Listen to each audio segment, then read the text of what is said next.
नमस्कार, कोनिचिवा।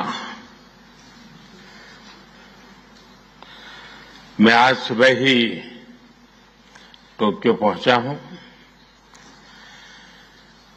मुझे बहुत खुशी है कि मेरी यात्रा की शुरुआत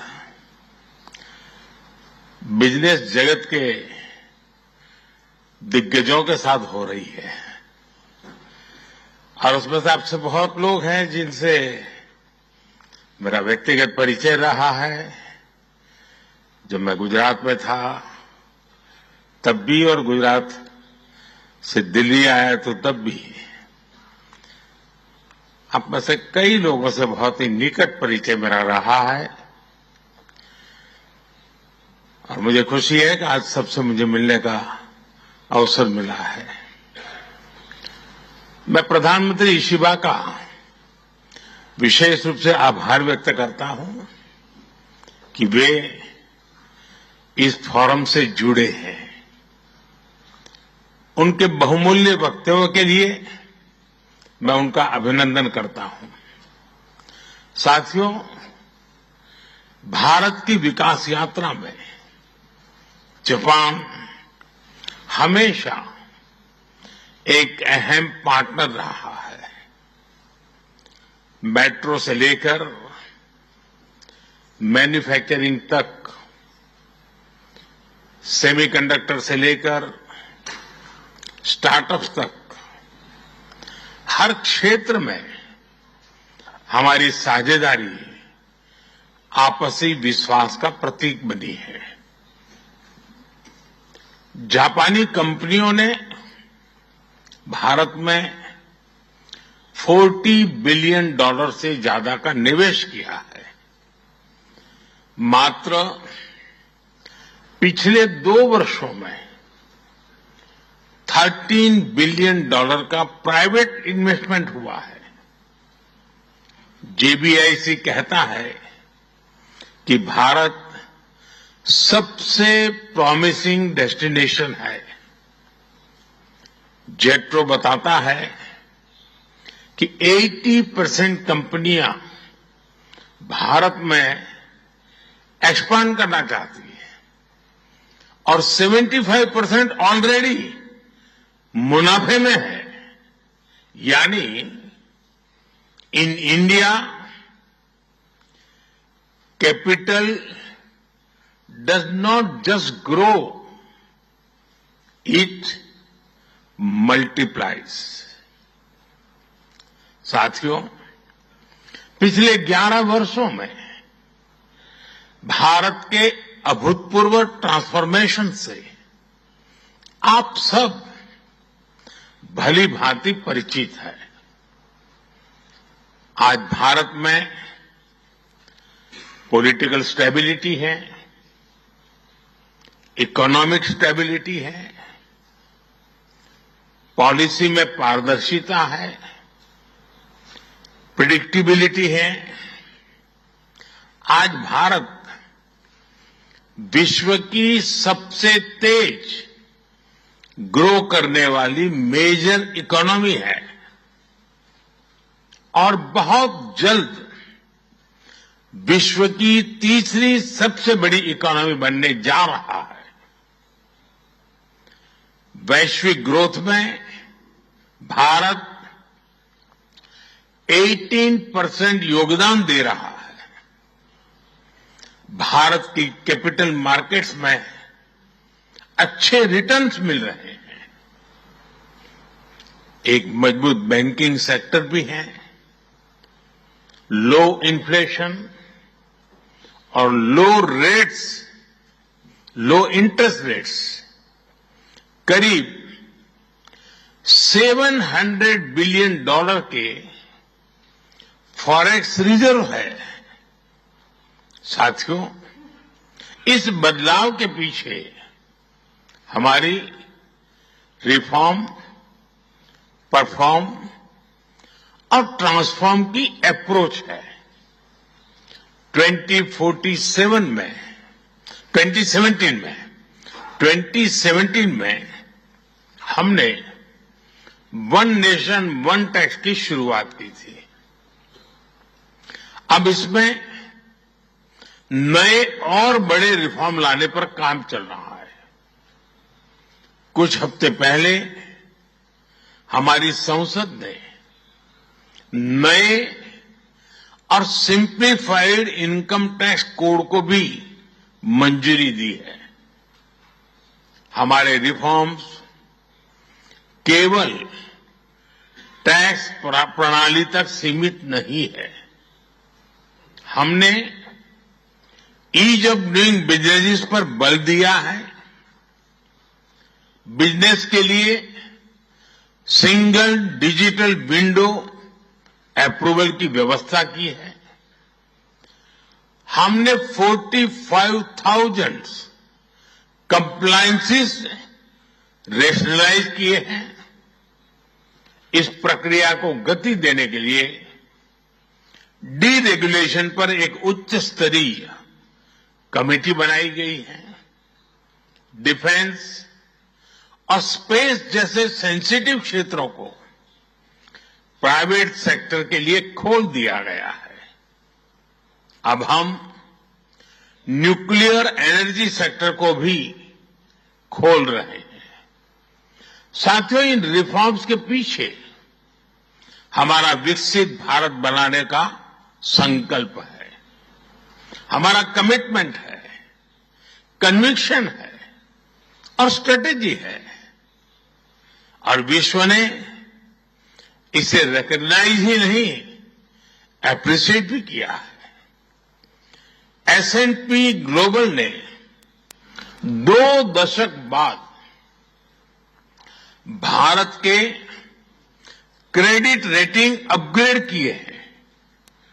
the world is not just watching India, it is counting on India. साथियों, अभी भारत जापान बिजनेस फोरम की रिपोर्ट प्रस्तुत की गई। कंपनियों के बीच हुई बिजनेस डील्स, इसका बड़ा विस्तार से वर्णन दिया गया।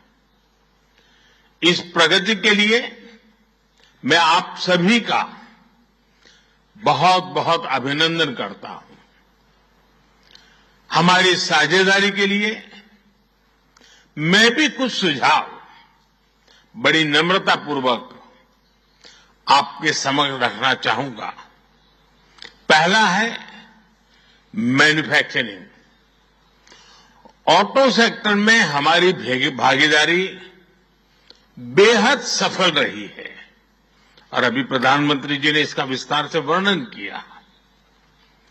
हम साथ मिलकर वही magic batteries, robotics, semiconductor, ship building और न्यूक्लियर एनर्जी में भी दोहरा सकते हैं। साथ मिलकर हम ग्लोबल साउथ, विशेषकर अफ्रीका के विकास में अहम योगदान दे सकते हैं। मैं आप सबसे आग्रह करता हूं, कम make in India, make for the world. Suzuki और डाइकिन की सक्सेस स्टोरीज आपकी भी सक्सेस स्टोरीज बन सकती है। दूसरा है टेक्नोलॉजी और innovation. Japan tech power house है और भारत एक टैलेंट पावर हाउस है। भारत ने AI, semiconductor, quantum computing, biotech और स्पेस में बोल्ड और एम्बिशियस इनिशिएटिव लिए हैं। जापान की टेक्नोलॉजी और भारत का टैलेंट मिलकर इस सदी के टेक रिवॉल्यूशन का नेतृत्व कर सकते हैं। तीसरा क्षेत्र है ग्रीन एनर्जी ट्रांजिशन। भारत तेजी से 2030 तक 500 गीगावाट रिन्यूएबल एनर्जी के लक्ष्य की ओर अग्रसर है। हमने 2047 तक 100 गीगावाट न्यूक्लियर पावर का भी लक्ष्य रखा है।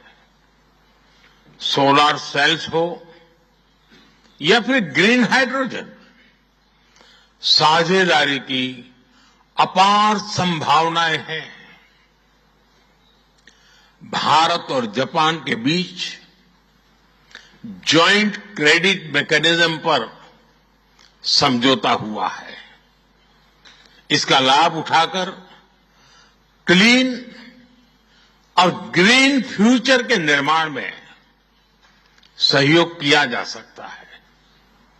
चौथा है नेक्स्ट जेन इंफ्रास्ट्रक्चर।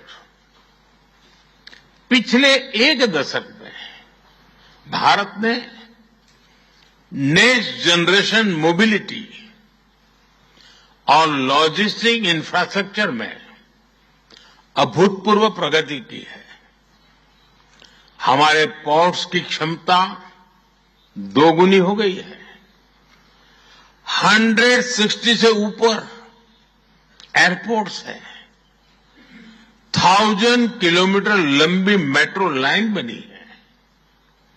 जापान के सहयोग से मुंबई और अहमदाबाद हाई स्पीड रेल पर काम चल रहा है। लेकिन हमारी यात्रा यहीं नहीं रुकती। Japan's excellence and India's scale can create a perfect partnership. पांचवा है स्किल डेवलपमेंट और people to people ties. Bharat का स्किल्ड युवा टैलेंट वैश्विक जरूरतें पूरी करने की क्षमता रखता है। इसका लाभ जापान भी उठा सकता है। आप भारतीय टैलेंट को जापानी भाषा और सॉफ्ट स्किल्स में ट्रेनिंग दें और मिलकर एक जापान रेडी वर्कफोर्स तैयार करिए। A shared workforce will lead to shared prosperity। साथियों, अंत में मैं यही कहना चाहूंगा, India and Japan partnership is strategic and smart, powered by economic logic. We have turn shared interest into shared prosperity. India is the springboard for Japanese businesses to the global south.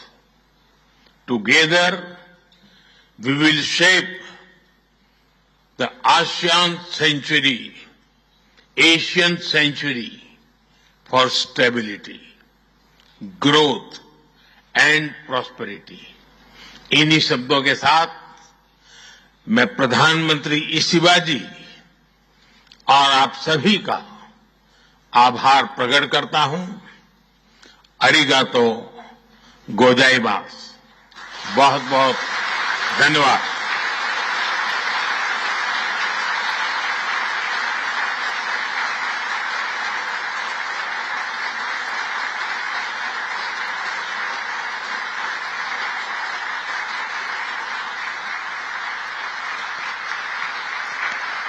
モディ首相、ありがとうございました。